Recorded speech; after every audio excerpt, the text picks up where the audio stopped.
that emotion will be the currency of AI models in the next couple of years as we move beyond competence, as we move beyond and in advance of expert competence in multiple domains. It's then like, great, you're competent, sure, but whoever found a doctor to be effective, it didn't have emotional intelligence.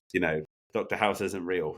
Like in practice, doctors require a lot of emotional intelligence to be effective, just like a psychotherapist does, etc., and a teacher and so on. So, but then when emotion is the stock in trade of the AI companies and we're focusing on that and trading that up, the potential to deliver value in our customer services and education, in healthcare is huge. Again, AI therapy and, scaling the result of scaling the impact of those services.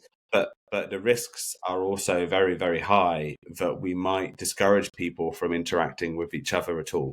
I guess the thing we've been circling around but haven't really covered yet is, what is the problem with content and systems that have been censored in advance, that have been shorn of their spiky edges in advance? Because that isn't a value neutral question. The spiky thing to say is not universal. Different cultures have different values. They have different belief systems.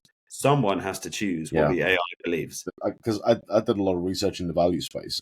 One of the most interesting things for me was the Engelhardt kind of world values survey, where they look at values across different countries every 5 years or so, and they do this rolling sort of longitudinal research. They were finding trends in how the values of a particular society, nation, for example, will change depending on things like the economic state. So when people are flush, everybody's rich, you got a lot of money, you can afford to be more liberal. And as the economic situation tightens and jobs are lost and people have less money and cost of living is higher, then you tend towards conservatism. And that's rooted in social psychology, where you have this in-group, out-group kind of psychology, where you say, when resources are scarce, I will protect my resources from people who are outside my group.